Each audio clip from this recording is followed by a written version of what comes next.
derrière. Allez Emilien, allez c'est bien Emilien, 24 ans seulement, la première victoire de sa carrière. Cet homme est un génie, c'est Mozart sur les skis. Oui, le 5 sur 5 pour Justine Brézet, c'est la folie dans les tribunes. C'était un martin pêcheur, et bien là c'est un martin tireur. Un drôle d'oiseau qui s'envole avec une carabine dans le dos. Il a oublié de mettre des balles dans ses chargeurs apparemment, c'est bien dommage. Bonjour à toutes et à tous et bienvenue pour ce nouvel épisode du podcast de Biathlon en live, votre podcast 100% biathlon. Et ben voilà, on a déjà passé le premier tiers de la saison, le premier bloc comme on dit, terminé en beauté par une sacrée étape au Grand Bornand, le plein de sensations. Je suis en bonne compagnie comme à l'accoutumée avec Cassandre. Comment ça va Cassandre? Encore émue de ce week-end au Grand Beau? Ah bah là ça va super bien. Je suis à fond pour ce podcast. On a eu 4 jours incroyables. L'ambiance sur place était folle. Et puis les Françaises, beaucoup, nous ont fait rêver. Donc c'était vraiment génial. Plein d'événements qui se sont passés sur ces 4 jours. Génial. Ben on va reparler de tout ça. Emeric est là aussi. Tout va bien? Ah bah oui, tout va bien de mon côté aussi. J'ai vécu un très beau week-end à distance.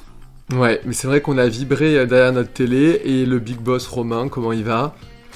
Il pourrait aller un peu mieux, hein, mais ça va. Un bon week-end de biathlon. Biathlesque, voilà. Et c'était forcément Grand Bornand, c'était une belle fête, vécue aussi à distance, mais voilà, c'était une bonne fin d'année pour la Coupe du Monde. Ouais, très belle fin d'année. Donc on va en reparler aujourd'hui évidemment, on va faire un grand débrief de l'étape. On va commencer par les courses féminines en parlant en particulier de nos bleus ES, puis de la Coupe du Monde Hommes et on terminera par l'IBI Cup, la Junior Cup et l'annonce des prochaines échéances. Jingle!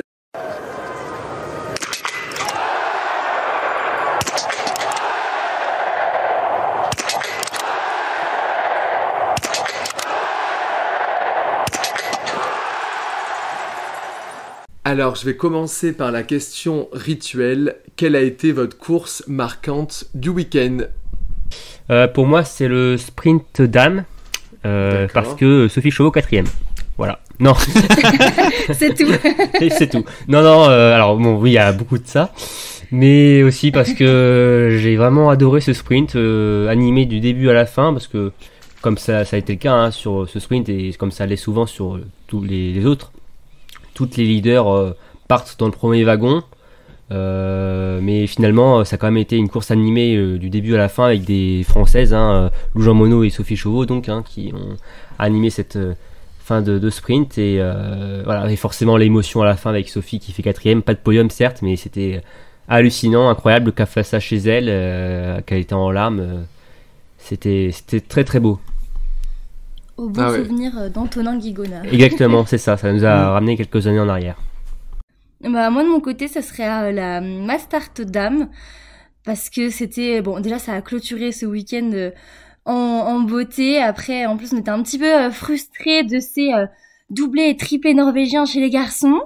Donc, bon bien sûr c'était incroyable ce qu'ils ont fait, mais ça faisait voilà, un petit peu de frustration après la Mastart Hommes, donc la Mastart Dame avec nos 6 Françaises au départ, nos 5 Françaises dans les 8, 4 dans les 6, c'était génial, puis même la physionomie de la course, il y avait de la bataille de tous les côtés, des changements de leaders partout, donc la Mastart Dame comme course du week-end.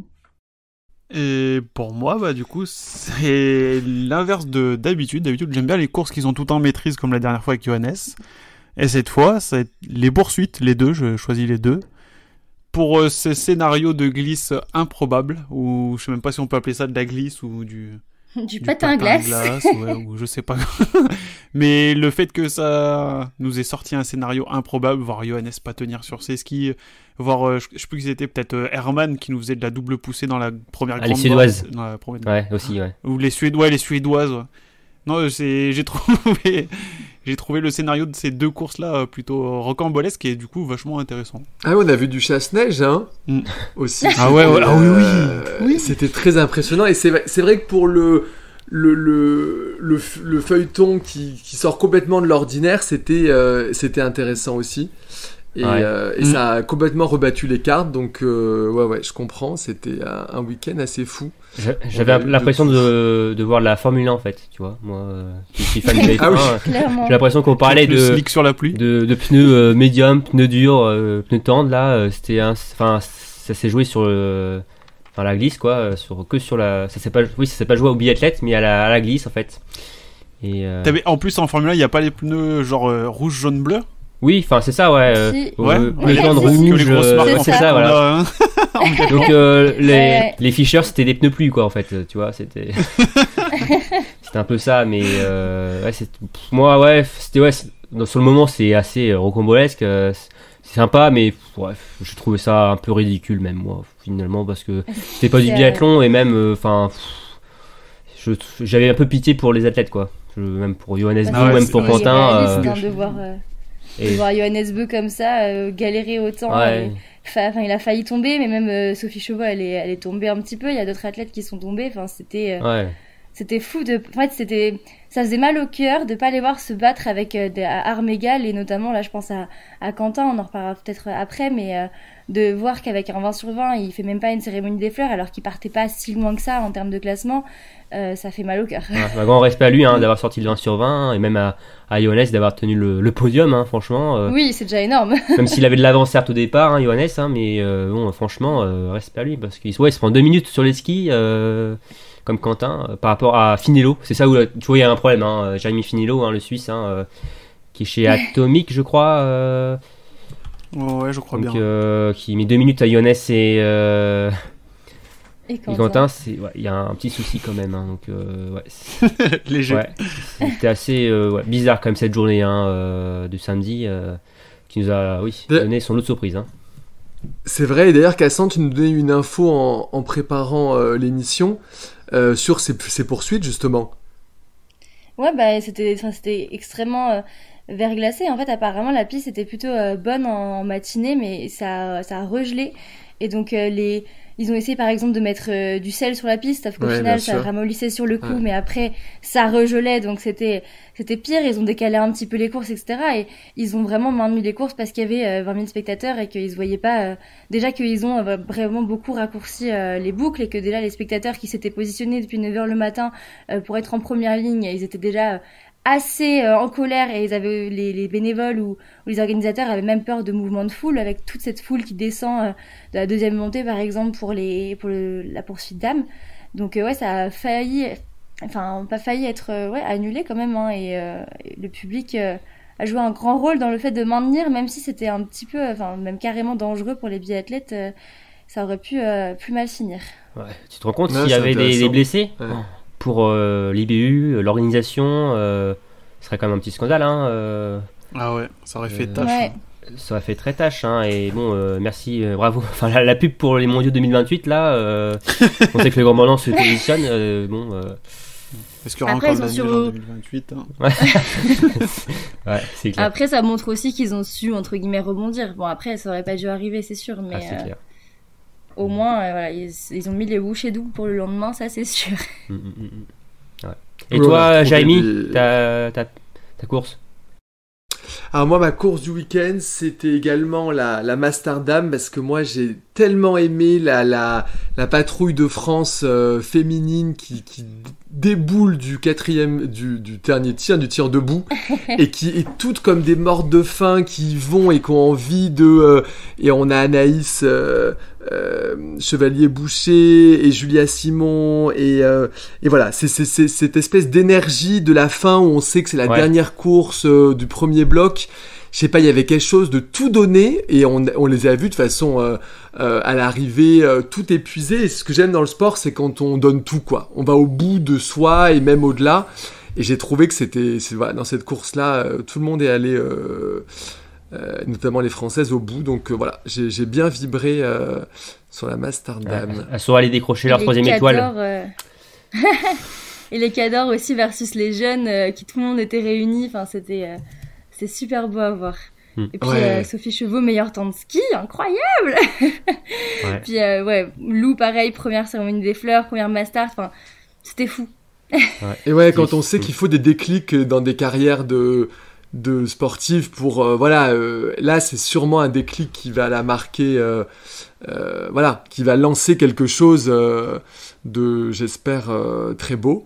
Donc c'était une étape importante je pense pour Sophie Chauveau et pour Lou. Et pour Lou, Jean Monod également. On a commencé à en parler, mais on va rentrer encore plus dans le vif du sujet en parlant de nos bleus, avec Julia quand même, qui consolide son dossard jaune, qui a un petit matelas assez confortable pour les fêtes, donc ça c'est plutôt bien. Et la question, est-ce que vous la voyez aller au bout ? Finalement, pourquoi pas, hein ? Parce que quand elle a gagné son dossard jaune, les premières courses, on était un peu prudent, mais la mentalité, je trouve qu'elle bouge pas, la l'attitude sur les tirs notamment, elle a loupé une seule balle couchée, je crois, depuis le début de la saison. C'est fou. C'est sensationnel. Et en plus, quand elle en parle après au micro de Tanguy Carros, on dirait que c'était une anomalie qu'elle loupe cette balle couchée et qu'elle disait elle aurait pas dû la louper, etc. Mais c'est en même temps, j'avais envie de lui dire, Julia, c'est pas normal d'être à 100% sur son coucher depuis 3 semaines. Donc finalement, je trouve qu'elle est franchement très très bien posée dans son attitude. Ça bouge pas, il y a pas de baisse de régime, même si on était à la maison au Grand Beau. Elle a quand même fait de superbes courses, et aussi on en parlera après, mais je vois aussi pas forcément beaucoup pour l'instant d'énormes concurrences à côté. Alors ça viendra peut-être après, mais pour l'instant je la trouve très solide. Je pense que tu vois, elle était à 100%, il y a un défi, tu vois, ça l'entraîne à vouloir toujours repousser cette stat, repousser le moment où elle va faire cette faute, je pense. Elle était dans une dynamique. Là, elle a 99%. Mais non, elle a 99, ça a baissé, ça a bien baissé là. Mais ouais, je suis d'accord avec Cassandre, hein, pourquoi pas, hein, franchement, elle a plus d'une victoire d'avance sur Elvira. Il y a pas Elvira, on va en reparler après, mais elle a peut-être pas aussi bien démarré la saison qu'on aurait pu le penser. Derrière, il n'y a pas d'autres filles qui se dégagent tellement que ça. On sait qu'on est dans une saison de transition, et les athlètes qui manquent aussi, norvégiennes et aussi de l'Est. Faut en profiter, de cette occasion. Julia est dans la forme de sa vie actuellement, elle n'a jamais été aussi forte dans la tête, sur les skis, derrière la carabine. Pour le moment, tout roule. Et faut que ça continue. Je ne vois pas pourquoi ça continuerait pas. De toute façon, forcément, il y a des semaines de repos, ça va jouer aussi. On va voir comment elle va digérer tout ça, et ça va être un beau défi. Rien n'est fait, ça c'est sûr. Hein, c'est très très dur. Hein. Julia va arriver sur une période là qu'elle connaît pas, qu'elle a jamais vécu dans sa carrière. Hein. C'est de vraiment jouer le dossard jaune. Hein. Elle a jamais été aussi régulière. C'est quelque chose de nouveau pour elle. À la place d'une Elvira Aubert qui, elle, certes, n'a pas joué le dossard. Elle était quand même loin de Martelsbourg, hein, mais elle était quand même proche en même temps. Hein, à la fois, elle était deuxième. Elle a quand même une dernière saison assez régulière. Donc elle sait ce que c'est. Mais c'est nouveau, mais Julia a l'air très solide. Un peu partout. Moi je crois en Julia pour cet hiver. C'est du costaud, et on sait en plus qu'il y a 4 courses en moins cette année avec les mondiaux qui ne comptent plus pour la Coupe du Monde. Peut-être que ça pourrait jouer aussi pour elle d'ailleurs de ce côté-là. Donc ça va être un passionnant et de beaux duels en perspective encore sur un circuit animé chez les filles. Alors parlons maintenant de notre grande dame de la semaine, Sophie Chauveau. 3 top 10. Sophie dont 2 cérémonies des fleurs. On savait qu'elle avait les capacités, surtout ses temps de ski qui sont toujours très bons. Mais sincèrement, vous attendiez à ça ? Ah oui, évidemment. Évidemment, je m'attendais à ce que Sophie fasse 3 top 10, soit pas loin du podium même. Non, c'est hallucinant ce qu'elle a fait. Franchement, avec Émeric, on l'a suivi depuis un moment, hein, Sophie, hein, sur les circuits, sur le circuit BU Cup. On savait son potentiel, surtout à ski, tout ça. On savait qu'elle avait le potentiel de monter en Coupe du Monde. Mais de là à nous faire ce qu'elle a fait au Grand Mornan, c'est juste fou. Même elle, je pense qu'elle y pensait même pas, elle en rêvait même pas de ce qu'elle a fait. On sait qu'en plus que émotionnellement c'est fort. Elle a pleuré même avant le sprint, je crois, hein, pour les réglages. C'était quand même difficile, pendant le sprint aussi. Même pendant la course, tu vois. Donc émotionnellement c'était fort pour elle. Et elle nous sort les 3 meilleures courses de sa vie avec un 10 sur 10 au sprint. Je crois que c'est sa deuxième course qu'elle réalise le plein de sa carrière. Elle avait fait qu'une seule fois en IBU Cup. Alors une fois aussi je crois pendant les qualifications d'un super sprint, mais en course finale on va dire, qui compte pour un classement définitif, c'est sa deuxième fois. Et en plus elle nous sort des 18 sur 20 aussi en poursuite et en Masters, ce qui ne lui est jamais arrivé aussi à être aussi régulière à ce niveau-là. Et même aussi sur les skis, coller 11 secondes sur une Masters à Elvira, je veux bien qu'elle soit rapide de base sur les skis, mais de là à faire ça quand même, faut le faire, hein. C'est fou. Et même Lou Jean Monod aussi qui fait 3ème, c'est assez hallucinant. Enfin franchement, je suis sur le cul de ce qu'a fait Sophie cette semaine au Grand Bornand. Chapeau, franchement, je suis impressionné. Et puis l'émotion, elle était tellement belle. Enfin, c'était pas juste à la maison, c'était chez elle, le Grand Vaux. Et c'est vraiment là où elle a son club, elle a grandi, etc. Donc c'est incroyable. Et de voir qu'en plus, comme tu disais, elle est super émotive. Mais donc du coup, elle est aussi beaucoup vecteur d'émotion. Et oh là là, c'était magnifique. Et de la voir ressortir comme ça, avec son 10 sur 10 sur le sprint, à la maison, et de tout donner. Et puis en plus au début elle reprend du temps sur le podium, enfin on y croit quoi.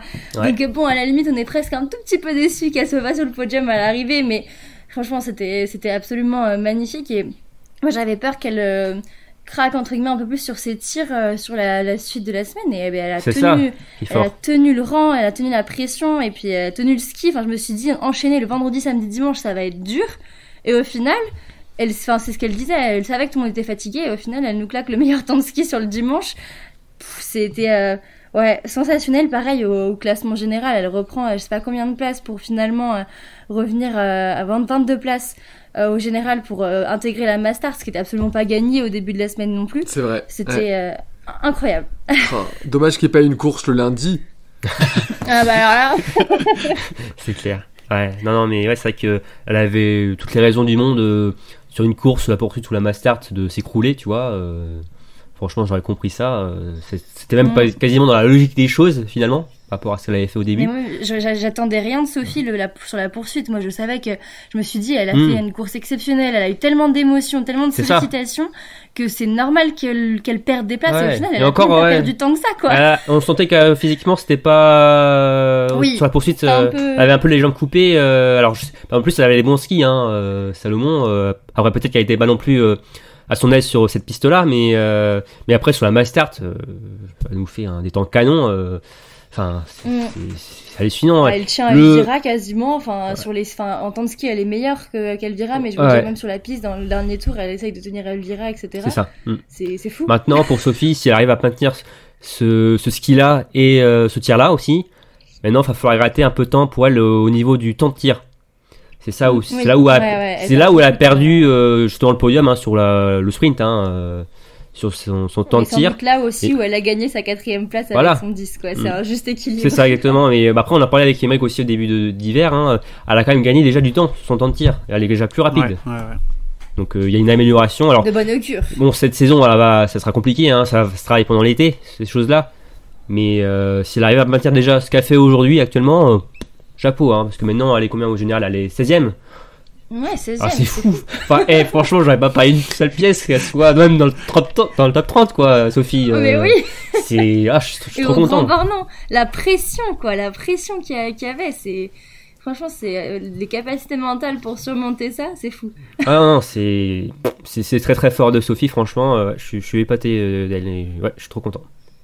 Et puis la semaine dernière, elle fait même pas la poursuite, il me semble. Non, elle se loupe complètement sur la course de Dorfwiesen, pardon. Elle a fait 71ème. Elle a fait 4 fautes et elle a rebondi parfaitement, à l'inverse d'Eric, qu'on parlera tout à l'heure. Mais nous faire 3 top 10 au Grand Bornand chez elle, toute cette pression, chapeau Sophie, bravo. Chapeau Sophie. Et oui, comme les athlètes le disaient, c'est vrai que c'est beaucoup de soutien et machin, mais c'est aussi beaucoup de pression, le public d'être à la maison. Oui. Donc c'est vraiment pas... c'est à la fois une aide et en même temps c'est aussi très difficile. Donc c'est vraiment chapeau. On peut passer donc à moins bonne semaine, et d'ailleurs la Française qui a été le plus en retrait cette semaine, c'est Caroline Colombo, qu'on connaît, qui est une bonne skieuse, mais qui a encore eu pas mal de difficultés sur le pas de tir. Et qui, voilà, on peut faire le parallèle avec Justine Brézat-Boucher, qui avait eu du mal sur le pas de tir, mais qui avait trouvé un déclic. C'est la question que j'ai envie de vous poser, c'est est-ce que vous pensez qu'elle peut le trouver un jour et qu'elle peut, voilà, elle aussi se mettre au diapason de ses collègues. Vas-y, Émeric, je sais que t'as envie de parler. Ouais, vas-y. Je sais pas si elle le trouvera un jour, mais je commence à poser des questions, savoir si ça va venir vraiment un jour, hein, parce que ça fait déjà quand même 4 saisons qu'elle fait des courses sur la Coupe du Monde, pas de manière régulière, mais elle nous a quand même fait alors il y a 2 saisons, c'est surtout là où elle était le plus présente en Coupe du Monde, mais c'était tout le temps des petits hauts et quand même pas mal de bas. La saison dernière, du coup, avec la concurrence qu'il y a eu encore en plus avec les petites jeunes, on a vu qu'elle a même perdu sa place en équipe première au profit de Paula Beauté. Du coup, elle a fini sur l'IBU Cup. l'IBU Cup, alors je sais pas si c'est peut-être parce qu'il y a moins de pression, mais là, tout semblait se passer pour le mieux. Elle remporte même des courses. Et là, cette année, j'ai l'impression que c'est encore une fois toujours le même refrain qui revient.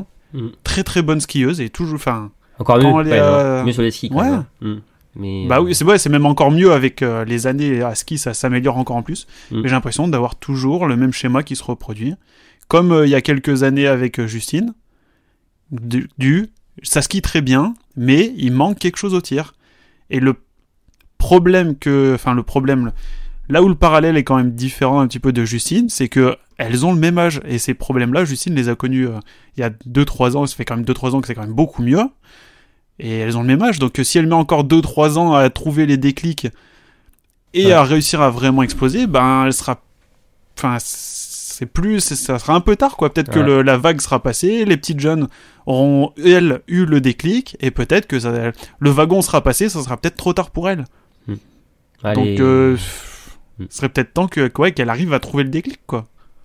En plus, elle est 25e du général, hein. C'est pas non plus... Oui, c'est pas catastrophique. Mais le truc, c'est qu'elle est 6e française. le problème aussi.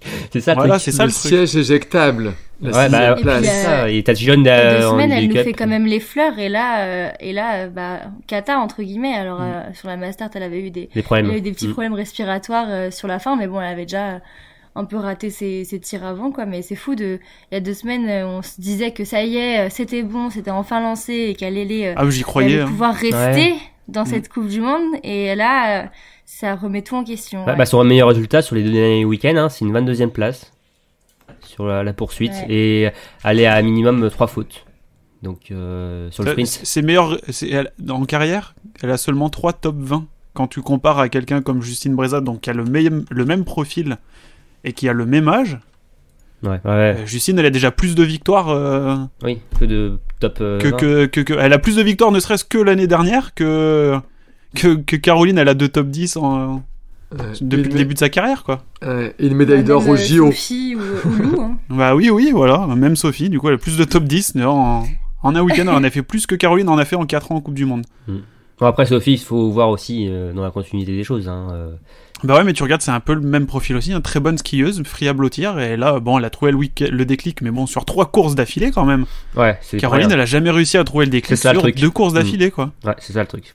Elle a le déclic sur une course, et... Caroline, il manque de la continuité, en fait, dans ses résultats. De constance, de continuité, de stabilité, je sais pas, moi, c'est... J'y ai cru en plus ce week-end quand j'ai vu ses posts Instagram où elle disait première semaine il y avait pas le ski ou le tir, je sais plus, et la semaine d'après l'inverse. Là, est-ce que tout va s'aligner? Moi, je me dis allez, c'est le week-end ou jamais, et patatras. Tu paries sur elle et patatras. Hein. Voilà, j'avais parié sur elle sur nos pronostics internes en plus parce que du coup j'y croyais vraiment. J'étais persuadé que ça allait être sa semaine, qu'elle allait avoir le déclic. Non mais on sent la déception à la hauteur des espoirs que tu avais placés en elle. Mais j'avais vraiment beaucoup d'espoir, j'y croyais vraiment. Hein. Voilà. Bon, Caroline, t'as déçu, Émeric. On espère qu'elle va se remettre dans le bon sens au mois de janvier. Elle disait qu'elle a eu des problèmes respiratoires sur la dernière boucle de la Mastart, donc on espère que c'est rien de grave quand même. Oui, voilà. On espère que c'est pas... oui, non, mais on lui souhaite... La pause tombe bien. La pause tombe bien et on peut parler justement d'Anaïs Chevalier-Boucher qui est plutôt sur qui a fait terminer très fort avec cette 3e place. Est-ce que elle a lancé sa saison, Anaïs? Elle a commencé plutôt tranquillement. Ouais, alors, je sais qu'Emeric, c'était la semaine dernière, hein, tu disais que c'était pas trop déçu par le début de saison d'Anaïs, qu'elle était, c'était normal, qu'elle allait jouer les mondiaux.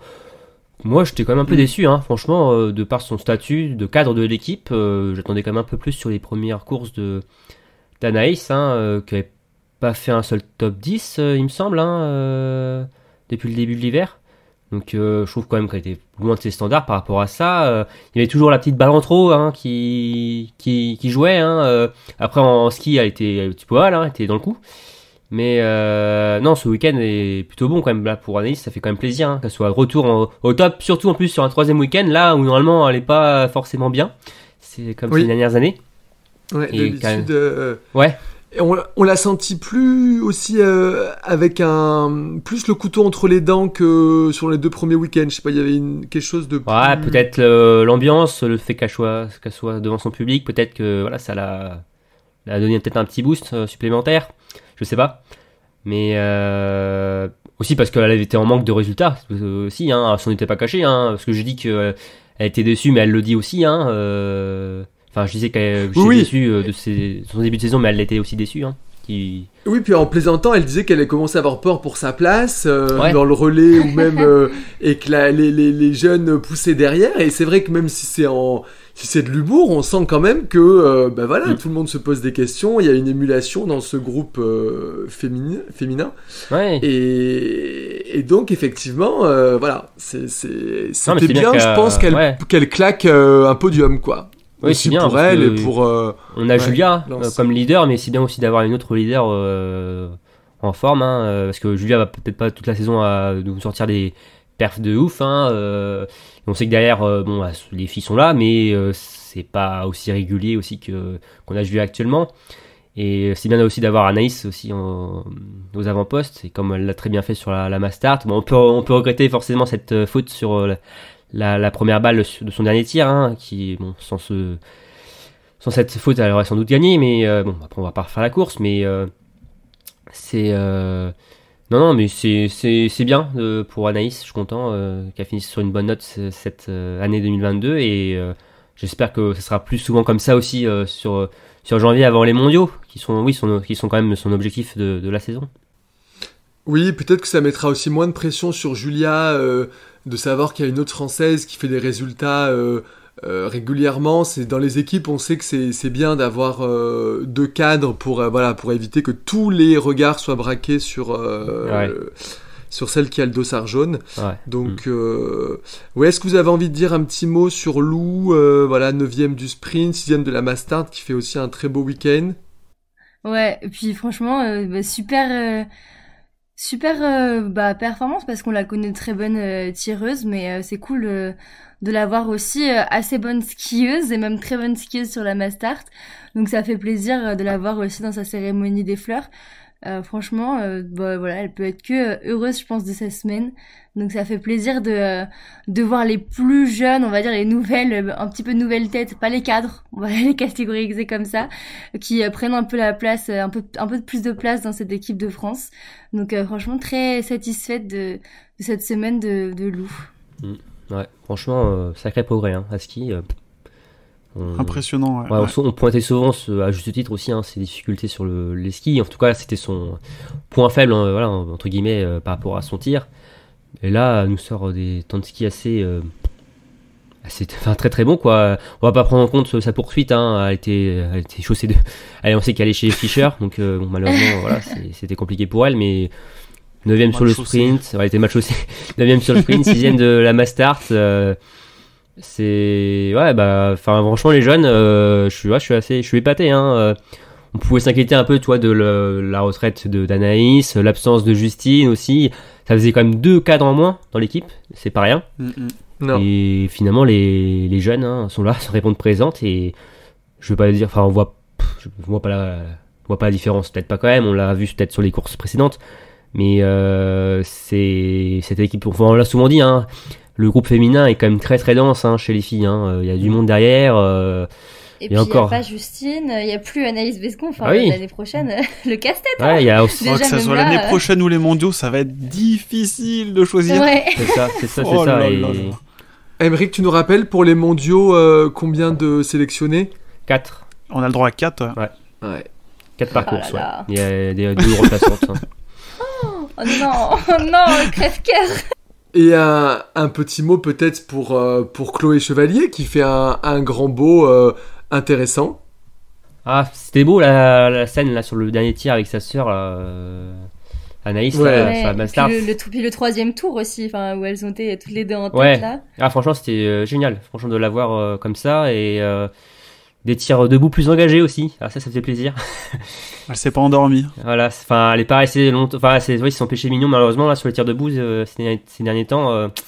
C'était un peu compliqué par rapport à ça et nous sur 3 top 20 aussi, c'est plutôt bon. C'est la première fois que ça doit lui arriver, je pense, de réaliser telle performance. Donc un bon week-end pour Chloé, qui se replace en plus à la 17e place du général. Ouais. Donc derrière Sophie et derrière Lou. Donc là il y a un train française là, le TGV français. Ouais. Mais elles sont pas en retard par contre, elles sont à l'heure. Mais non, un très bon week-end de Chloé. Franchement c'est top et c'est une belle 8e place, C'est dommage, c'est loin de la cérémonie des fleurs, mais bon, après, il y a tellement de françaises devant elle que, il peut pas y avoir de la place pour tout le monde, On aurait aimé un top 6 français, Oui. On ne disait pas non. Ah, c'est clair. Mais bon, c'est un bon week-end pour Chloé. Ok. Bon, parfait. On va passer maintenant à la planète biathlon. Et peut-être commencer par une déception. C'est Anna Heuberg qui passe un peu beaucoup à côté de sa semaine de course avec une 16e place comme meilleur résultat. Il est en ski vraiment en deçà de ses performances du début de la saison. Mais vous la voyez encore jouer le général ou elle va se concentrer sur les mondiaux selon vous? Ouais, moi je la vois plus jouer le général. Après, peut-être pas seulement pour les mondiaux, parce qu'il lui reste quand même de belles choses à faire. Elle a quand même un sacré niveau, donc pourquoi pas faire plusieurs podiums cette saison. Mais je pense que pour le général, là, ça va être compliqué quand même. Ouais, ça fait 2 hivers, je trouve, qu'elle stagne, que ça progresse plus pour Anna. Et tu vois, c'est au niveau de ton tir où ça coince. Elle est à 80% cet hiver. Elle était à 79 l'an dernier. Avant, il y a 2 ans, elle était à 85. Donc tu vois qu'il y a une sacrée différence. Elle a ça peut-être progressé à ski, mais malheureusement, sur le pas de tir, c'est trop irrégulier. Et pour moi, là, ça commence à être compliqué pour le général. Elle est à 200 points quasiment de Julia Simon. Donc, je vois pas comment elle pourrait rattraper ce retard sur Julia et même surtout aussi sur sa sœur Elvira. C'est assez. C'est cuit. Pour Anna, c'est compliqué. Ouais. Elle affiche rien de bon en plus, tu le disais, que ce soit au ski. Sur les skis ou derrière la carabine, c'est pas du grand Anna Heuberg qu'on a cette saison. Sur les premières courses sur les skis c'était quand même pas mal, mais finalement un peu comme les dernières saisons, petit à petit ça baisse et plus vite que d'habitude. Ouais, derrière la carabine, c'est ça le souci, le principal problème, c'est derrière la carabine, surtout pour Anna. D'ailleurs comme son collègue Samuelson aussi, Puis elle est pas là, et puis quand ça va jouer sur des courses en confrontation, on connaît le genre de skieuse que c'est pas quelqu'un qui prend les devants qui va mener, donc tout de suite dès qu'il va y avoir de la bagarre sur les courses qui vont compter pour le général. C'est pas une attitude où elle est devant et on sent qu'elle maîtrise la course, elle suit plutôt dans les groupes. C'est une suiveuse. C'est très suédois ça aussi. On l'a vu aussi qu'Elvira sur la Mastart, elle a pas forcément envie de prendre le lead, ou même la poursuite, je crois plutôt. Mais là, 3e semaine, il y a eu un effondrement des temps de ski. Je regarde. Ouais. Les 2 premières semaines, elle fait 2, 3, 2, 4, 5 en temps de ski. Elle fait 13, 21, 14. Bon, après la poursuite, ça laisse de côté quand même, mais oui. Ouais. Mais... Ouais, non, c'est... Mais non, moi, ça reste dans ma logique des choses. Je trouvais... Alors, certes, je l'avais mis sur le podium en pronostic, mais je trouve que depuis 2 saisons, elle stagne. Pour moi, je vois pas d'amélioration pour Anna. Donc, c'est vrai que c'est surprenant quand même, parce que je la voyais quand même un peu plus à la bagarre, quoi. Là... il n'a pas l'impression qu'il y a du mieux et qu'il va y avoir du mieux. Mais le truc, c'est aussi que à côté, ça progresse, beaucoup d'athlètes progressent et il y a une telle densité que quand tu t'es pas forcément bien, tu le payes cash aussi de ce côté-là. Donc je pense que dans la fratrie et dans la famille Heuberg, on va encore compter plus sur Elvira cette année. Ok. Parlons un petit peu de Lisa Theresa Hauser, l'Autrichienne, qui gagne la Mastart devant nos Françaises.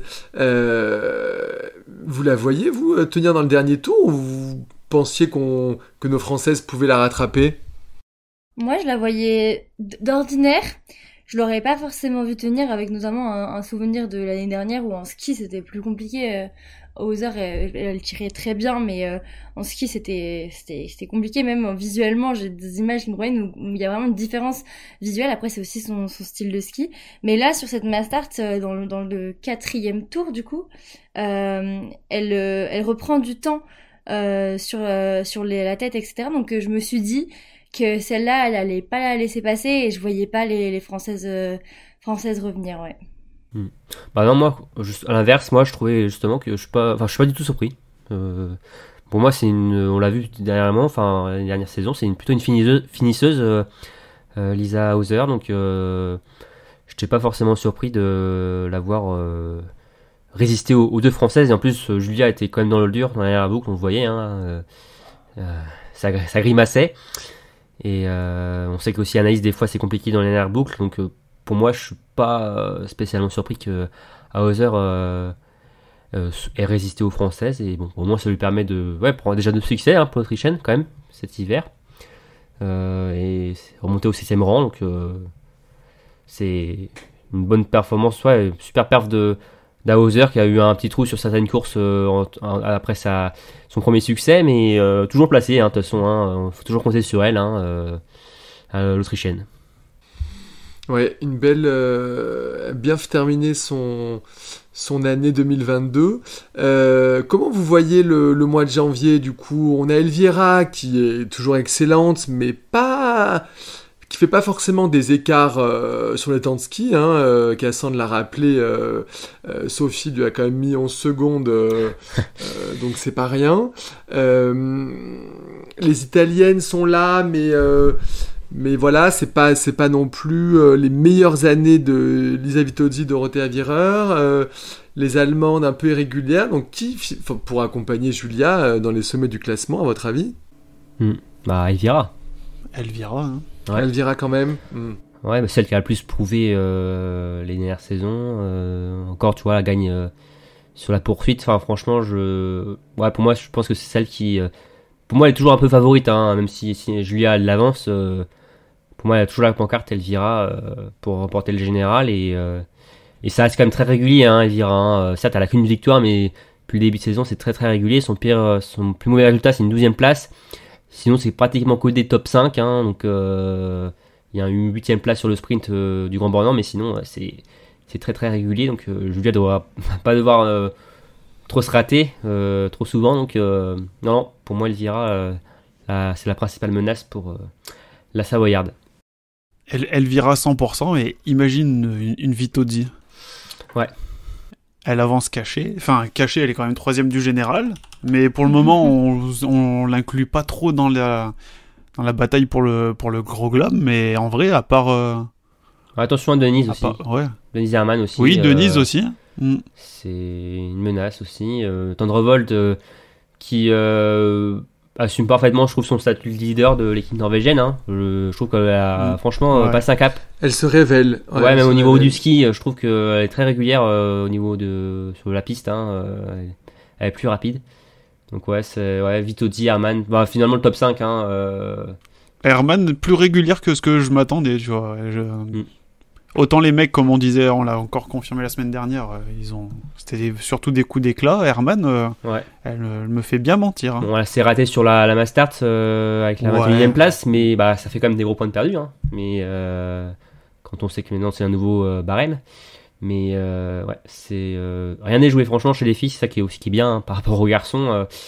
C'est que c'est assez flou. C'est serré, C'est assez flou, et bon, ça va être assez palpitant jusqu'au bout, je pense. J'espère.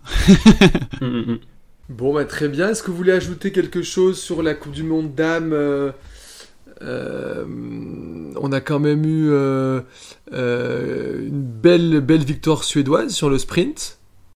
Bah ouais, parce que autant chez les garçons, on a vu du norvégien, chez les filles, on a pas mal vu des suédoises quand même, avec C'est Elvira vrai. qui gagne Ouais. la poursuite, et puis le doublé suédois sur le sprint. Et moi personnellement, c'est pas celle que j'attendais le plus, avec Anna Magnussen et Lynn Persson. J'étais là, ok, d'accord, pourquoi pas.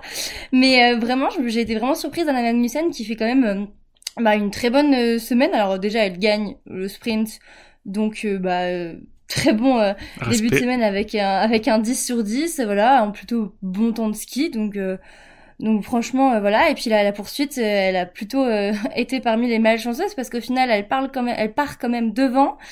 Elle fait une seule faute, il me semble. Ouais. Et puis elle finit... 13e. Voilà, 13e, à 3 minutes, c'est ça que je cherchais. C'est beaucoup. Ouais. Là, je On me se demande dis... pourquoi. Comme... On se demande pourquoi. Ça commence par un F, Donc, ça finit par un R. Ouais. Et je crois qu'au milieu, c'est Ischer, quelque chose. Ouais, quelque chose comme ça. Mais du coup, là, c'est plutôt, entre guillemets, la faute à pas de chance. Enfin, c'est pas spécialement elle qui a raté quelque chose. Et sur la Mastart, elle nous ressort un 19, 7e. Donc, ouais, très bonne semaine pour Anna Magnussen. Première victoire aussi, on l'a pas dit, mais c'était sa première victoire en Coupe du Monde Ouais. sur le sprint. Donc, chapeau. Elle avait fait 4 top 10 avant cela, et sa meilleure performance était 3 7e place. Donc là... Ouais, même pas de cérémonie des fleurs. non, même avant, pas, non. Donc ouais. Avant cette victoire, elle monte direct. Ouais. Mais c'est vrai que le doublé suédois là, oui, on s'attendait pas forcément aux deux qui sont montés sur le podium. Oui, on peut plus s'attendre au Søreberg. Alors, Lynn Persson, bon, elle a quand même quelques performances derrière elle. Elle avait déjà pas mal de podiums, enfin 2 podiums, pardon. Notamment au Grand Mornan. Ouais. Son premier podium, c'était au Grand Mornan en 2019, mais elle avait plusieurs 4e places aussi. Mais oui, c'est vrai que c'était le podium surprise avec les 2 Suédoises, et bon, évidemment avec Sophie 4e, c'était une course, oui, assez passionnante, et ouais, belle course des Suédoises qui ont bien pris le lead de leur leader, justement. Ouais, et beaucoup de fraîcheur aussi, je trouvais, dans les interviews, etc. On sent que voilà, c'est des gens qui se révèlent, qui passent des caps et qui adorent ce qu'elles font. Et donc ça, c'est comme nos Françaises, c'est hyper agréable, je trouve, à suivre. Il y a quelque chose de très revigorant. Année post-olympique, pré-olympique, pardon. Donc pas mal de changements, de retraités, de nouvelles qui arrivent. Et oui, c'est un vent de fraîcheur, ouais, sur cette Coupe du Monde féminine, et ça fait plaisir à voir. Oui, d'ailleurs, les audiences, la chaîne L'Équipe a communiqué là-dessus. C'était intéressant de voir que les courses féminines étaient au moins autant suivies, voire plus que les courses masculines. Enfin, il y a un vrai engouement sur cette Coupe du Monde féminine, donc c'est chouette, quoi. Les gens se passionnent. D'avoir une Française leader du général, ça doit aider un peu, je pense. Oui, bien sûr. Le petit côté cocardier. Donc maintenant, je vous propose qu'on parle de la Coupe du Monde hommes, et d'abord de commencer par nos bleus. On a surtout Emilien qui s'est illustré les 2 premières semaines. Là, c'est vraiment Fabien Claude qui s'est mis vraiment en évidence lors de l'étape du Grand Beau, et qui revient bien au classement général. Est-ce que vous le voyez titiller, Emilien et Quentin, s'il remonte pour finir meilleur tricolore de la saison? Non. Enfin, je veux dire, il sera parmi les meilleurs, mais je trouve ça beaucoup trop incertain pour pouvoir dire là qu'il pourrait revenir. Et pareil dans l'autre sens, Fabien Claude fait une très bonne semaine, Emilien en fait une mauvaise, Emilien Jacquelin du coup, mais il a quand même fait 2 très bonnes premières semaines, et je pense qu'il a été il a trop voulu bien faire, et ça l'a sorti de ses schémas un peu habituels, etc. Et moi je pense qu'Emilien en janvier il va revenir comme les 2 premières semaines. Enfin, je me fais pas trop d'inquiétude pour lui. Et donc, du coup, je vois pas Fabien finir meilleur tricolore quand même. Moi, je sais pas trop. C'est vrai qu'Emilien nous a quand même plus prouvé sur une saison quand même que Fabien. On a quand même plus de garanties avec Emilien. Après, ouais, c'est vrai que Fabien, là, il nous fait quand même un sacré week-end. 7e, 4e. C'est assez solide. Après, on sait que Fabien, ouais, c'est plus... comme aussi Emilien, d'ailleurs, ce week-end, face à sa régularité aussi. Mais on sait que Fabien il a un super potentiel, on le sait depuis quelques années, mais Là, bon, ce week-end, il a manqué. Le problème, c'était qu'il était face à la meute norvégienne aussi. Hein. Franchement, il avait le podium clairement dans les jambes et même derrière la carabine. Hein. Il y avait seulement la meute norvégienne face à lui. C'est intéressant à voir aussi avec Emilien. C'est ce que je me demandais aussi. Je me demandais ça en début de saison, c'est voir s'il va être régulier sur tout un hiver. Ce qui n'avait pas été le cas l'an dernier où il avait super bien démarré et que ça a été très compliqué. Là, on sent que quand quelque chose ne va pas pour Emilien, malheureusement, ça entraîne tout en fait. Ouais. Dans la tête, on sent que c'est encore un peu fragile pour Emilien. Malheureusement, ça joue beaucoup dans la tête pour Emilien et que quand un truc va pas, ça dérègle finalement toute la machine. Et il fait malheureusement un mauvais week-end. Emilien, après, à voir si ça va être intéressant dès Pokljuka, hein, à voir si Emilien remet la barre, redresse la barre. Mais je me fais pas forcément. Parce qu'il avait eu Ouais, il a eu un mois de janvier assez compliqué l'an dernier, Emilien. Bah, il avait toute une année compliquée. Ouais, une année compliquée, mais le mois de janvier, je me souviens, c'était particulièrement loin. Ouais, il avait même loupé une course à Antols, l'individuel, il me semble. Ou la Mastart, non, la Mastart après, il avait pas participé à la Mastart. Ouais, non. Il était parti plus tôt. Ouais, ou voilà, c'est ça, exactement. C'est ça, c'était à Antols, ouais. Et oui, sinon, il avait vécu un calvaire, hein, même les jeux, tout ça, même s'il avait eu des médailles, bon, c'était très compliqué pour lui. 72e de lundi, ouais. Donc, je pense que, bon, Emilien, normalement, il devrait pas avoir su suivre ce chemin-là pour janvier. On lui souhaite, mais à voir si Fabien a eu aussi eu un déclic. On parlait de Sophie, un déclic sur ces courses-là. À voir si Fabien a aussi eu un déclic sur ce week-end au Grand Bornand. Peut-être aussi. Hein, il s'est rendu compte qu'il était capable de faire un week-end régulier, ce qui lui arrivait non plus jamais. Hein. Ouais. Donc à voir, mais il y a combien? Il y a une quarantaine de points d'écart entre les deux, même une trentaine. C'est pas grand-chose, mais c'est sûr que oui, Fabien et Emilien, pour le moment aussi, ils ramassent les miettes des autres aussi, que laissent les Norvégiens. Oui. Puis il a été beaucoup dans l'ombre, Fabien, et peut-être que voilà, le fait de prendre un peu de lumière, il a affiché des ambitions. Peut-être que aussi, ça joue aussi, hein, c'est de s'y croire, quoi. Quentin est pas bien en ce moment, en tout cas, il est pas au niveau de l'an dernier. Autant aussi en profiter dans le clan français, forcément. Dans l'équipe ça compte, hein. Quand tu vois un tes leader qui est pas bien, tu dis vas-y, c'est à toi de jouer aussi à ce moment-là, de prendre tes responsabilités. Et tu vois, maintenant on est à 3 étapes, Fabien Claude est 5e du général. Ouais. C'est quand même voilà, et Quentin est 8e. Certes, ça joue qu'à 5 points, mais il est devant Quentin et il est pas loin d'Emilien qui est 3e. Non, c'est Fabien 5e, tu m'aurais dit ça en début de saison, j'aurais signé tout de suite, hein, tu vois. Donc c'est un bon début de saison de Fabien et pourquoi pas continuer sur cette série-là sur janvier et même sur les mondiaux. Après, de là à terminer devant Emilien, ça c'est compliqué à savoir. Hein. Je pense que c'est Emilien qui a la réponse, très clairement, par rapport à cette question. Mais pourquoi pas. Oui, c'est plus dans les mains d'Emilien que de Fabien, oui. Je pense, ouais. Et donc Quentin, t'en as parlé un peu, Romain, mais qui est encore en difficulté à ski hors poursuite, catastrophique, poursuite glacée. Est-ce qu'on peut dire que le général c'est mort ou oui. Enfin, alors le général pour le gagner, tu parles? Ouais, ou pour figurer sur le podium au moins, et c'est quand même le pour titulaire le podium, en titre, quoi.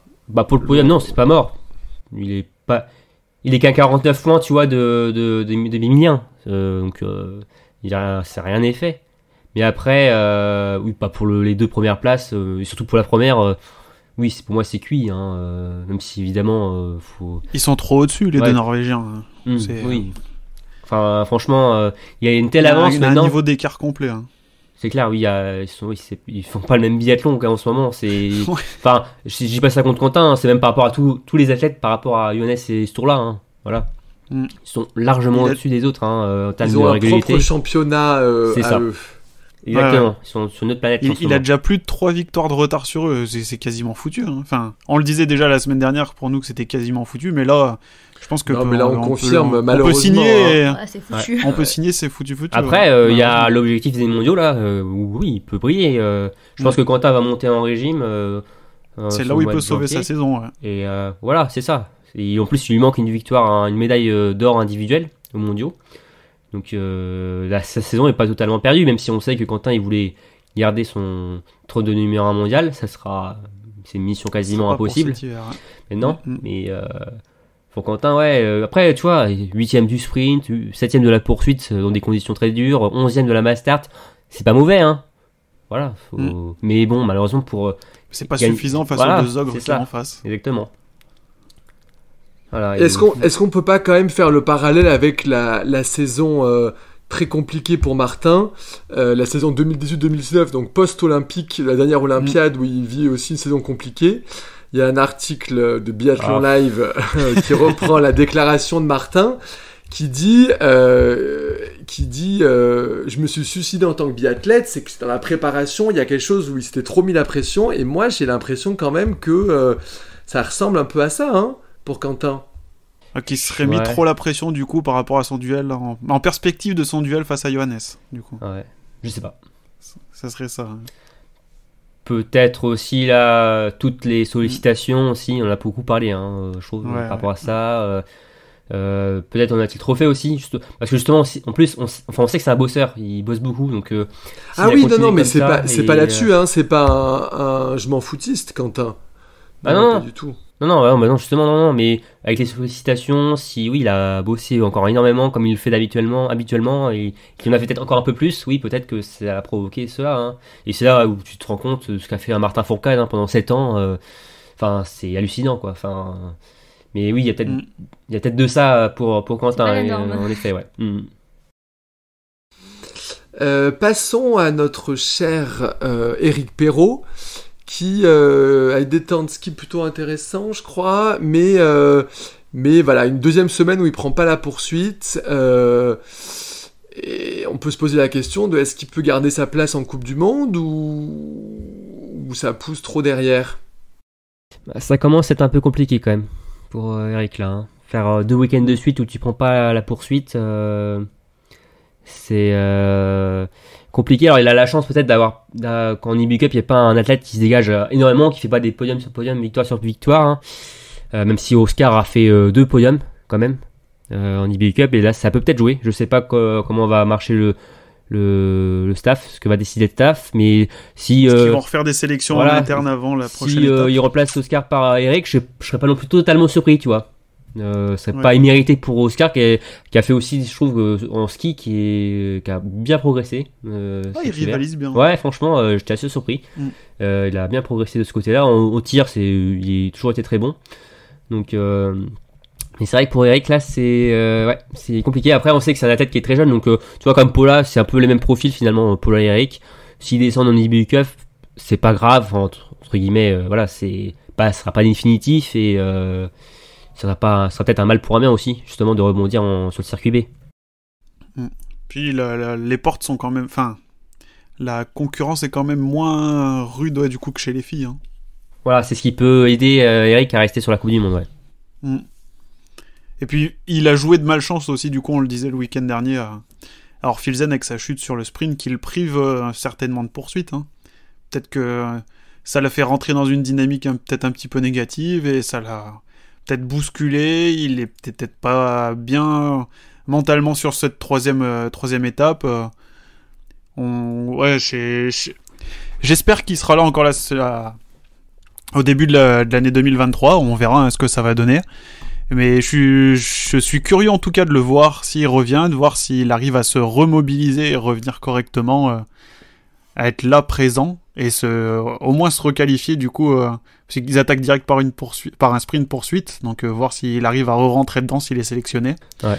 Et j'ai espoir que ça le fasse. Il avait connu ça l'an dernier, hein. Il avait terminé 68ème du sprint d'Annecy. À Oberhof, la reprise, il avait terminé 74. Et apparemment, le staff lui avait donné une dernière chance à Ruhpolding, pour rester ou pas, et il avait terminé 8ème du sprint. Donc bon, s'il peut nous faire la même chose à Pokljuka, pour lui en directement, tout cas, sans attendre une semaine de plus. Voilà, ce serait très bien, mais pour Eric, ça c'est décevant de ce côté-là, oui, c'est au niveau des résultats. Après, il y a une progression, mais malheureusement, pour lui c'est un peu compliqué. Puis on a en miroir, on a Emilien Claude qui lui fait vraiment un bon début de saison, qui se qualifie pour la Mastart, et Et voilà, on a vu ces trois frères, la fratrie Claude ensemble sur la Mastart, c'était vraiment émouvant. Et on peut se demander s'il peut devenir un titulaire de l'équipe A. Indiscutable, bah régulier en tout cas, surtout Canada-Anti. Ouais, il était régulier, puis c'est vrai que là il avait fait un petit post Instagram, alors je sais plus lequel des frères Claude avait fait le post, peut-être les trois, mais 10% de la Mastart qui était Claude, c'était sympa. Mais et je m'y attendais pas aussi qu'il soit à cette Mastart, hein. On me l'aurait dit en début de semaine, j'y croyais pas, hein. Franchement qui se qualifie pour cette Mastart, c'était déjà bien. Après un titulaire indiscutable de l'équipe A, on pourrait, bon, d'accord, il a fait 3 courses relativement régulières, mais il y a d'autres fois où, par exemple, Eric Perrault a pu faire quelques bons résultats, et c'est pas pour autant qu'il a un titulaire indiscutable. Je prends des pincettes encore, il y a quand même encore des choses à prouver, mais il a une bonne attitude et même par rapport à ses tirs, par rapport à ses courses, il est bien dans ses courses, bien posé, il s'est pas laissé avoir par la pression du domicile. Mais tu vois, c'est intéressant, je trouve que ses résultats sont assez réguliers sur tous les week-ends. À Conchlarty, t'es entre la 35e, 40e place. À Fusion, t'es entre la 40e, 47e place. Et à Gourmand, t'es entre 24, 25e. Donc je trouve c'est ça que je trouve qu'il y a quand même intéressant. Consistance sur une semaine. C'est régulier et je trouve ça vraiment très intéressant. Il fait pas le montagne russe, quoi. Il n'y a pas de gros coups d'éclat. Voilà, exactement. Et donc de ce côté-là, je trouve ça très intéressant par rapport à Emilien. Et le tir, 83% de réussite, c'est plutôt bien. Hein. Ah oui. Franchement, c'est solide.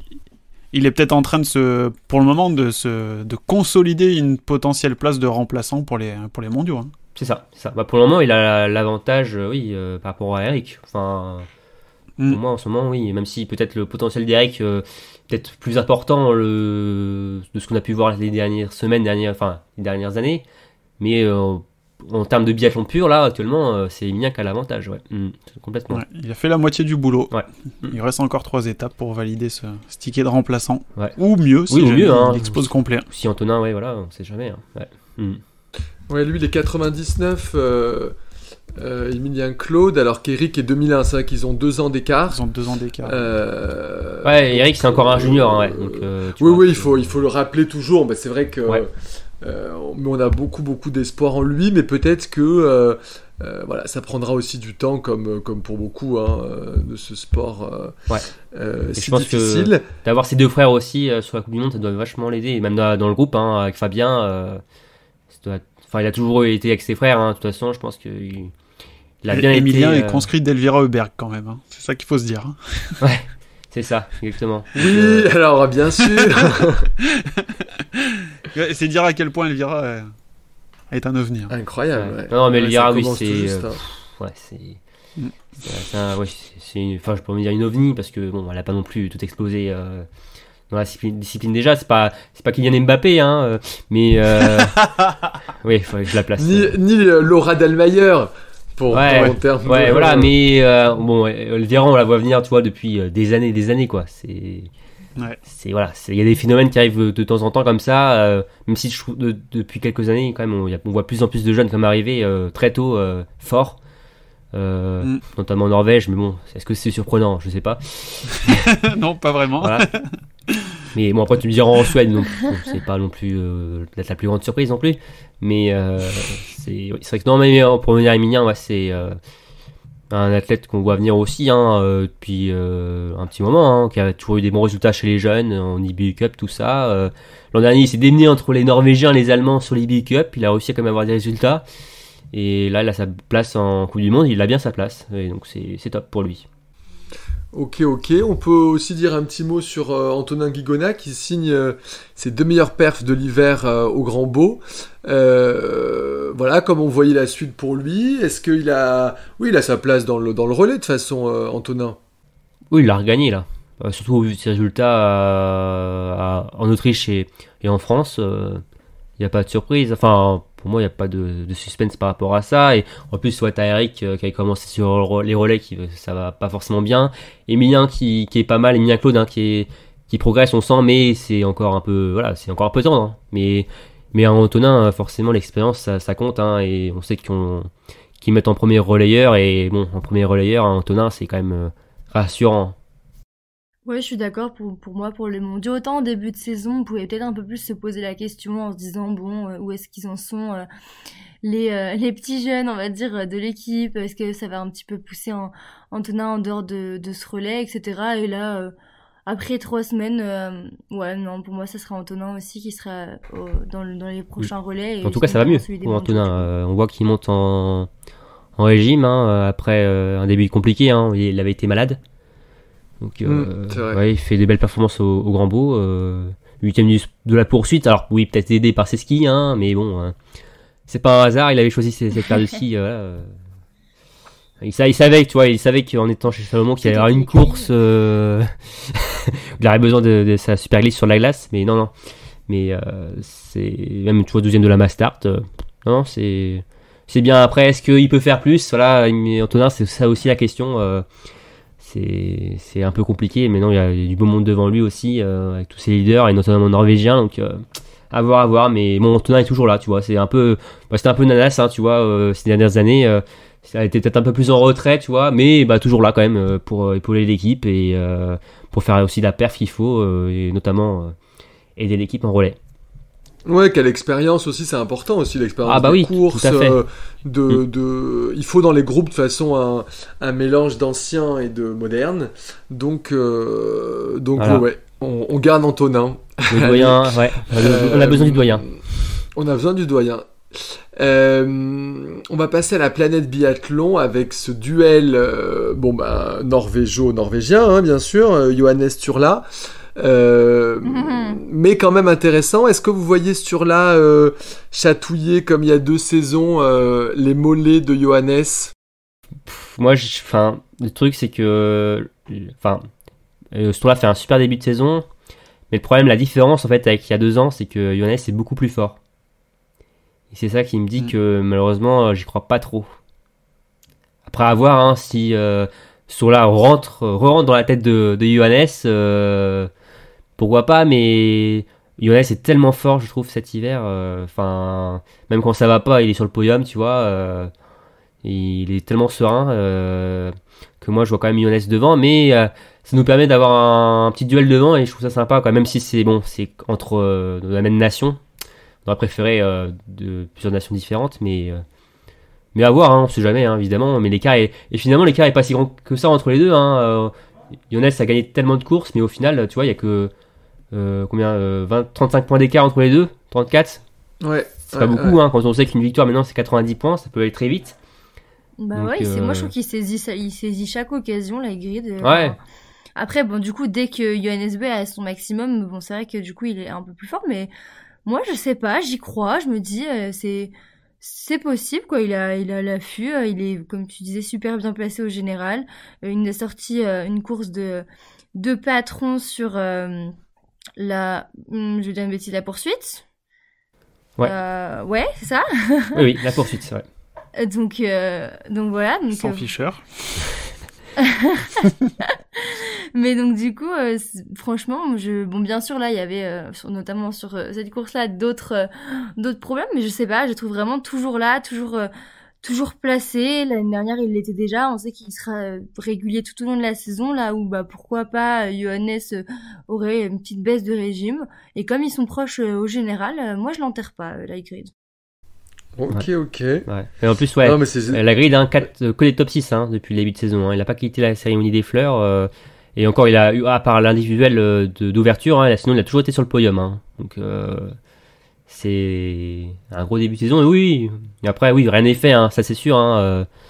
Johannes B est tellement dominant, gagne tellement finalement qu'on se dit que c'est fait, c'est fini peut-être. Mais oui, la grade est finalement pas si loin que ça. Donc à voir, ouais. Émeric, tu avais quelques stats sur Johannes B là, sur son début de saison. Oui, Johannes, c'est 5 victoires en 8 courses. Donc autant dire que c'est du très très lourd. Ouais, ça fait mal. Le seul qui avait fait mieux, c'est Martin Fourcade. 5 victoires en 8 courses sur la saison 2016-2017. Donc ça place le niveau. Il peut encore faire mieux, quoi. Ouais, peut mieux faire en fait, c'est ça. Johannes, c'est pas terrible, c'est pas si terrible que ça en fait. Non, c'est pas terrible, pas si mauvais. Ouais, c'est ça. Ouais. Donc, et encore Martin, la seule course qu'il n'avait pas gagnée, c'était il a fini 3ème de la poursuite d'Ostersund, il me semble, derrière les Russes Zetkov et Babikov. Donc, Et Babikov, ouais. Ouais. Et du coup, Johannes fait un petit peu moins bien que sur la saison 2018-2019 où il en avait remporté 6 sur 8 courses. Ah bah finalement il est pas si bon que ça. Hein. Il y a de l'espoir.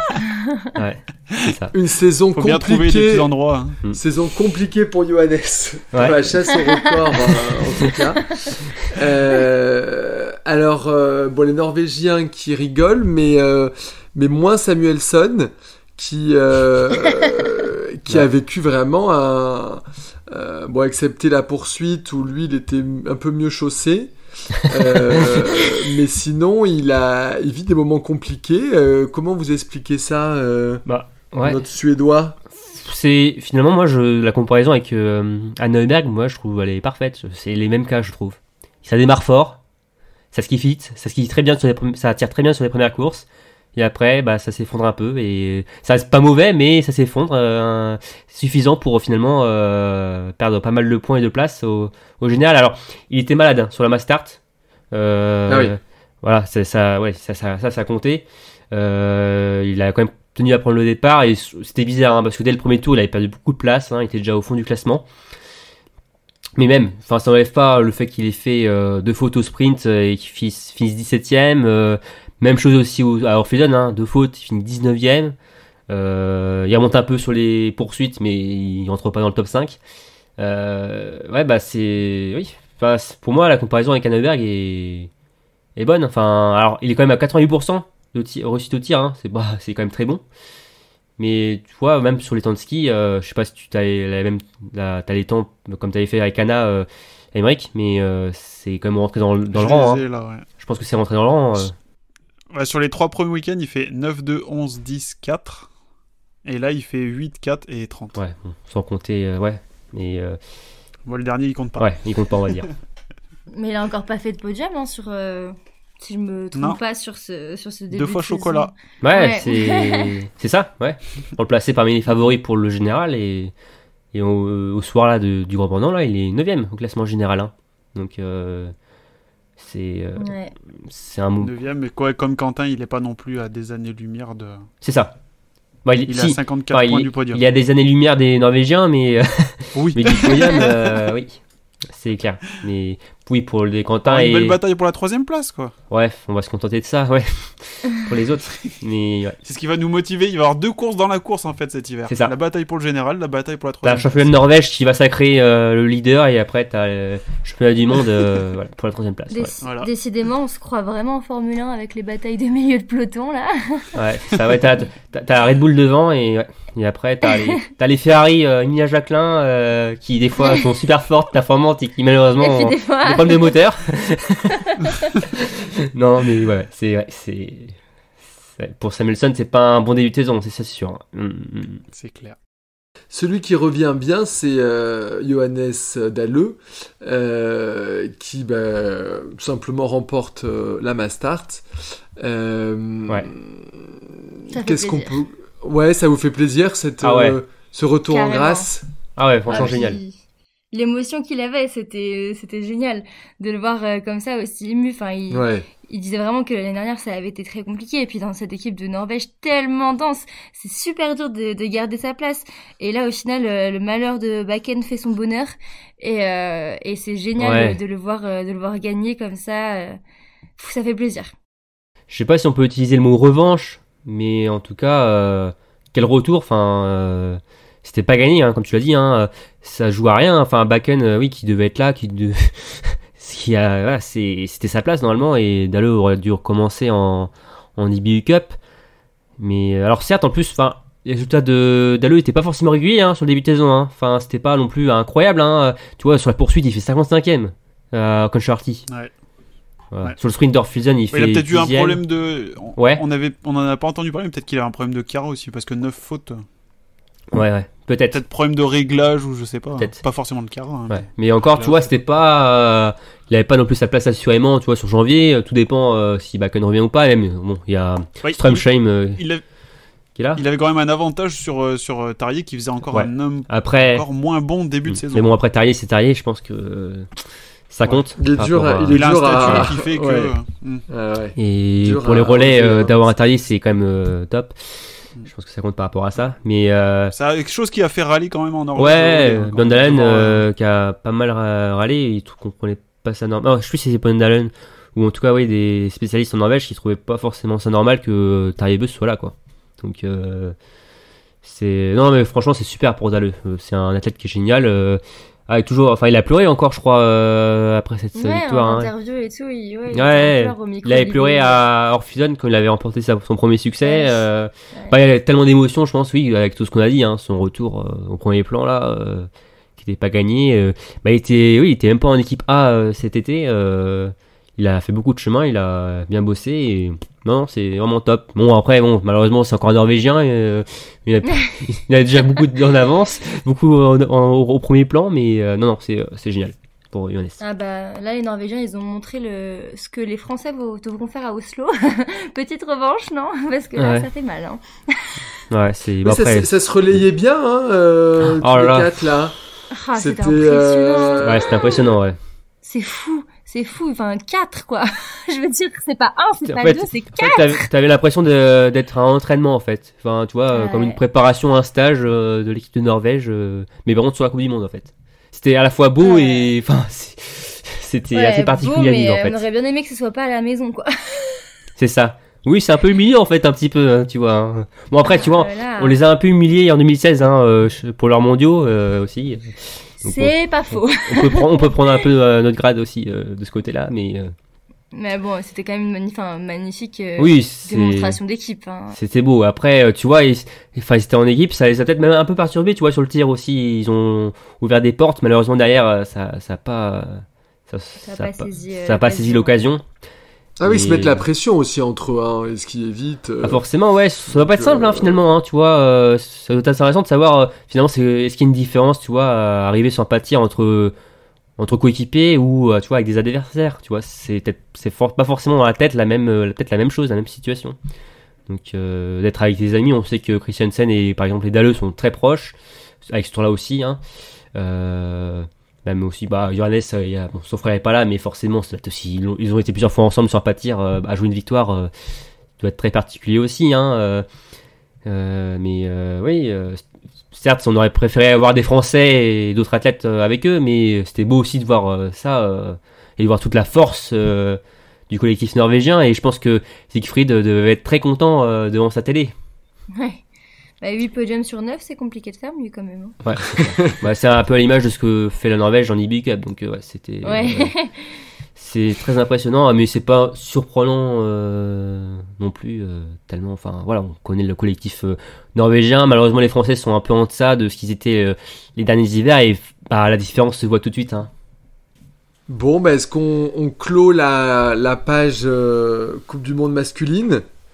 Oui, si ça je pense vous qu'on va. peut la clore. Et passer justement à l'IBU Cup où ça, étonnamment, il y a des bons résultats chez les Norvégiens aussi. Mais également de nos Français. Qu'est-ce qui vous a marqué lors de cette étape de Ridnaun? Bravo pour la prononciation. Ouais. T'aurais pu dire Valérie Dana, ça aurait été moins compliqué. Ça marche aussi. Ouais. Et qu'est-ce qui nous a marqué? Les Norvégiens encore. Les Norvégiens. C'est pas marquant, ça. Pour C'est changer. normal. Ouais. Ça devient la. Ouais. Et Oscar qui fait une très, très beau sprint et très belle poursuite quand même. Il était tout près. Ouais, oui. Donc, j'allais venir. Ouais, les Français aussi, du coup, qui se sont bien montrés. Donc, on a Oscar qui fait un très bon doublé, comme tu dis, sprint, poursuite. Il fait 2 fois deuxième. Et c'est après, surtout chez les filles aussi, qu'on a eu des bons résultats. C'est vrai.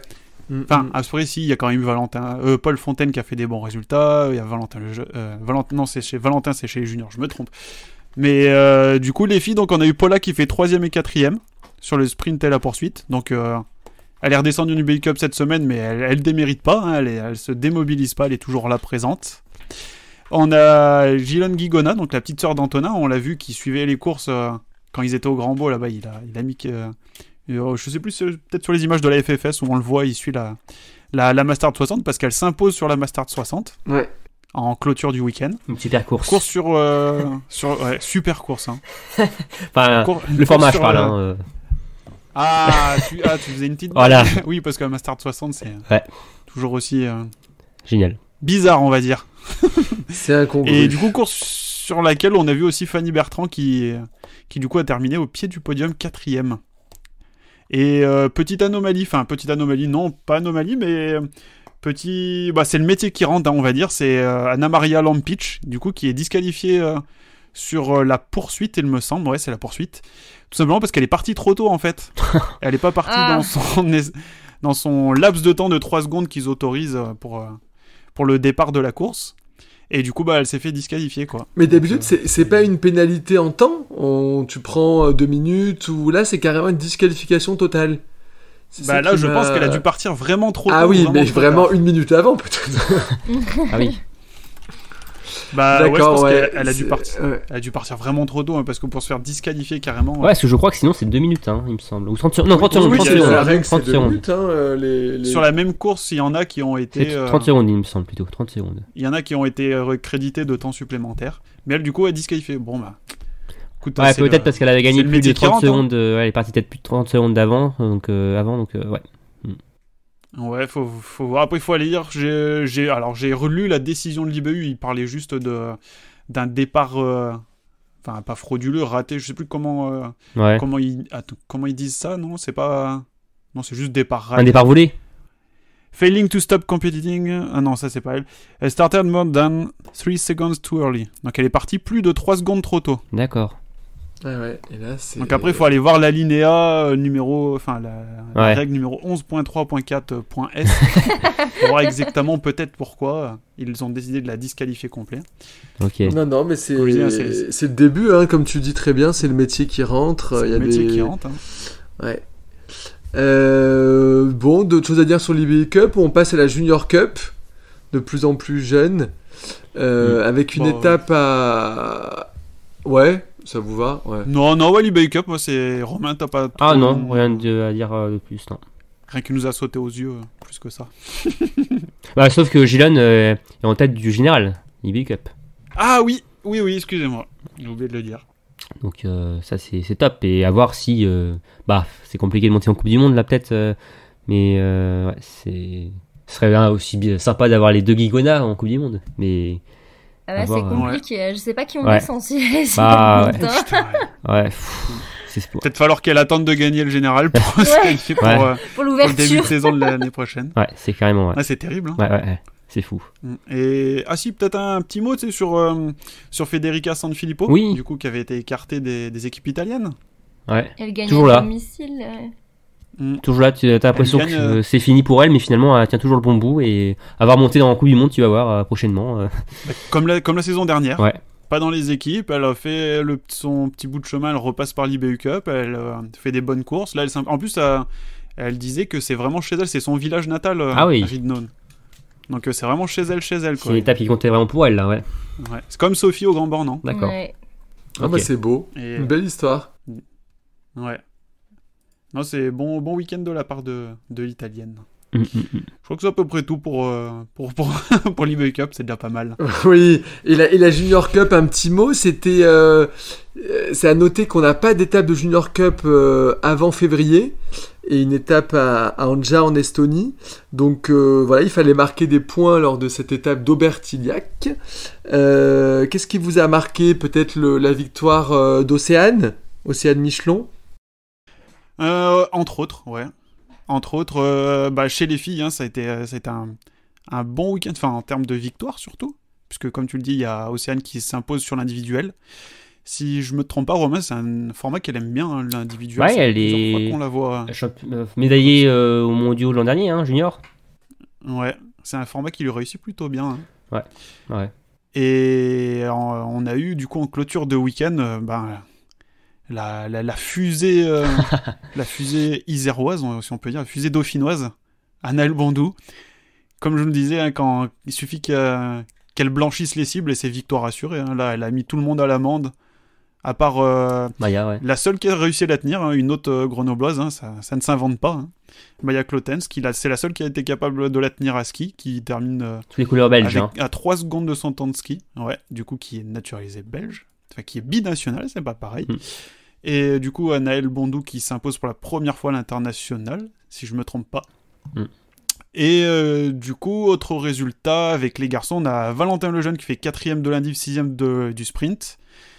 Et Jacques Jeffries, qu'on a déjà eu l'occasion d'avoir sur les podcasts, que vous connaissez bien, qui termine 6ème de l'indiv et 3ème du sprint, et qui étaient également tous les deux présents sur le relais mix, qui termine 3ème, et ils étaient en compagnie de Camille Coupé et Chloé Bénet. Jacques la menace. C'est beau tout ça, donc bravo à nos Français de la Junior Cup et de l'IBU Cup. Et vas-y. Si, un petit mot, moi je trouve il y a une petite tendance qui s'installe là chez ces juniors, c'est que Jacques a fini très souvent les relais. Ah oui, c'est le roi des... C'est le finisher. C'est le roi des finishes en relais, il est tout le temps là pour venir tenir le drapeau, pour clore les débats. Et voilà, Jacques aime bien se prendre en photo avec le drapeau, tu vois, c'est pour ça. C'est pour changer sa photo de couverture de temps en temps, tu vois. S'il peut le faire le plus souvent possible, nous ça nous arrange, parce que ça veut dire que la France gagne. Voilà. Donc Jacques, si t'écoutes, je suis sûr qu'il va écouter le podcast. Voilà. J'espère que tu vas soulever le drapeau souvent. Ouais. Et ramener les coupes à la maison aussi, ce serait pas mal aussi. Ramène la coupe à la maison, ouais. Romain, tu veux nous parler un peu de cet événement qui a lieu pendant la coupure là? Ouais, parce que le biathlon of Schalke 2022. Of Schalke, ouais, c'est alors la Coupe du Monde est finie pour cette année 2022, mais pas le biathlon. On sait, il y a toujours un show durant les vacances de Noël, le biathlon of Schalke. Qui va se passer dans le stade de la Vetlis Arena. C'est là où joue le club de foot de Schalke 04. Ces 2 derniers hivers, ça se passait à Ruhpolding à cause du Covid, et c'était à huis clos. Mais là, maintenant, l'organisation a décidé de remettre l'événement donc au stade de Gelsenkirchen, chez Laura Dahlmeier d'ailleurs. Donc il y aura 40 000 personnes dans ce stade, c'est vraiment un super événement. Alors c'est un show sans grands enjeux, c'est tout c'est un show tout simplement, c'est vraiment un show. Oui, c'est comme le Nordic Festival de Martin, c'est exactement la même chose, mais ça marche par équipe de 2, il y a une dizaine d'équipes au départ, ça se passe en format sur 2 étapes, et donc il y aura environ 10 équipes, et il y aura le retour d'une paire française composé de Fabien Claude et de Julia Simon. Donc nos 2 biathlètes forts de ces derniers jours, qui vont tenter de succéder à Martin Fourcade et Marie Doran-Habert, qui avaient remporté le show il y a quelques années de cela. Et alors, je précise, parce que je sais que beaucoup de gens vont se poser la question, non, c'était pas diffusé sur la chaîne Équipe, mais c'est diffusé sur Eurosport. D'accord. Et on sait un petit peu la concurrence qu'il y aura ou pas? Ouais, je peux te le dire. En Autriche, il y aura Lisa Theresa Hauser et Félix Leitner, qui sont tenants du titre. Il y aura 2 paires allemandes, Bénédicte Doll et Denise Hermann, et aussi l'autre paire, c'est Vanessa Voigt et Philippe Navrat. Il y aura aussi une paire ukrainienne, alors il y a Yulia Zima. Alors à la base, ça devait être Pidrushny, mais il n'est pas là parce qu'il est blessé, donc alors je sais plus exactement qui c'est, qui sera avec Zima. Il y a aussi une paire italienne avec Dorothea Weber, Lucas Hofer, qui ont déjà gagné ce show-là. Donc le retour de Lucas Hofer quand même à noter. Alors attends, non. De base, c'est Lucas Hofer officialisé, mais ça fait quelques semaines, donc peut-être qu'il n'y sera plus. Voilà, c'est... Oui, c'est vrai que... Oui, on va à voir, mais je suis pas certain qu'il y soit finalement, oui. En effet, merci de m'avoir interrompu, justement, Jérémy, parce que c'est vrai que il n'était pas là sur toute cette partie de saison, donc pas sûr qu'il soit à Schalke. Sinon, paire finlandaise intéressante, Marie Eder et Tero Sepala. Paire tchèque, Marketa Davidova et Michal Kmar. Et paire suisse, Lena Heikki-Gross et Joshua Burkhalter pour donc la Suisse. Et après, à voir s'il y a d'autres équipes officialisées, mais un beau plateau quand même. Et c'est toujours sympa à voir, mais comme je le disais, il n'y a pas d'intérêt sportif. Il y a des petites primes, ou des petites choses, non? L'intérêt est plus dans la prime pour les athlètes, voilà, c'est ça, on va dire. Bah oui, parce que non, mais quand même, ils interrompent leur pause pour refaire du biathlon, alors qu'il y a que 2 semaines, donc c'est quand même un effort. Faut pas se mentir, oui, forcément, oui, il y a pendant les fêtes, il y a une belle prime pendant les fêtes, en jeu. Voilà. Il y a une belle prime en jeu. Donc, semblait. D'ailleurs, j'espère que Julia a rehaussé sa prime parce que Julia avait annoncé ça, son officialisation en début d'hiver. Donc, je pense qu'avec la belle saison qu'elle fait, j'espère qu'elle a demandé une rehausse de sa prime. Oh oui.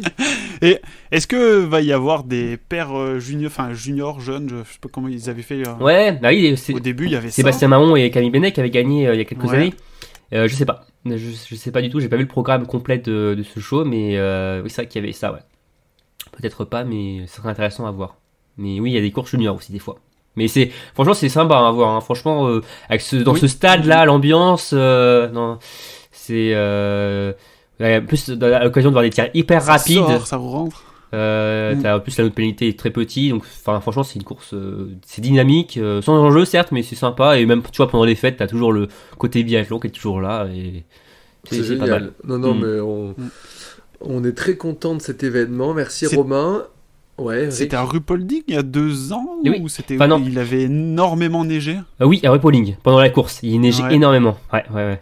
Ah, c'était joli, je me souviens là, c'était. Ouais. Ah. Mais bon, il n'y avait pas trop de beau. public, c'est ça le problème.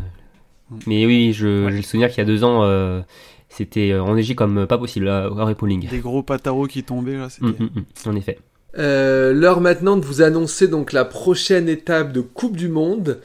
Et Cassandre, on part à Pokluka. Ouais, direction Pokluka pour la reprise. Alors, on vient de finir le bloc, on veut déjà reprendre. Mais donc ça sera dès le 5 janvier pour les femmes avec un sprint donc à 14h20. Ensuite, le vendredi 6 janvier, ça sera le sprint homme. Puis le samedi 7 janvier sera jour de poursuite, donc 11h30 pour les femmes et 14h45 pour les hommes. Et enfin, le dimanche, c'est le retour des relais mixtes avec le relais single mixte à 11h45 et enfin le relais mixte à 14h25. Ah, c'est bien. Moi, j'aime bien les relais mixtes. Ouais, c'est cool. Ouais, et puis single mixte aussi, c'est sympa. Je suis nostalgique des débuts de saison avec les relais mixtes. Moi, j'ai adoré, commence la saison comme ça, là, tranquillement, en douceur, avec les relais. Je trouve que ça mettait bien. C'est monter la température la doucement, saison. c'est bien. Voilà, et même en plus en France, en mixte, on n'est pas mauvais, on a des bonnes équipes. On a la chance de pouvoir aligner des équipes sur le mixte et sur le relais mixte simple, ce qui n'est pas le cas de d'autres équipes. Et non, c'est vraiment sympa d'avoir les deux sexes ensemble sur des courses comme ça. Et terminer un bon week-end en Slovénie, c'est pas mal. Ça fait une belle émulation pour toute l'équipe. Quand ça réussit, c'est cool, ça fait plaisir à tout le monde. Et on est champion du monde en titre. Du mixte simple, ouais. Du mixte simple, ouais. Ouais, c'est clair. C'est intéressant. Bon, un grand merci Cassandre, Émeric et Romain. Merci à toi. Cette grande page biathlon. On se retrouve très vite. Je vous souhaite à tous les auditeurs de belles fêtes. Bonne année, ouais. N'oubliez pas sur le foie gras. Hein. Faut qu'on soit en forme, la reprise c'est très vite. Ah bah oui. Et puis qui te dit peut-être qu'il y aura peut-être une petite surprise pendant les vacances. Hein. Oula. Ceux qui sont restés jusqu'au bout seront les premiers prévus. Restez connectés. Restez connectés, ouais. Restez à l'écoute des réseaux sociaux de Biathlon Live. Et très bonne fête à tous. Merci beaucoup, à bientôt. Salut. Bonne fête, à bientôt.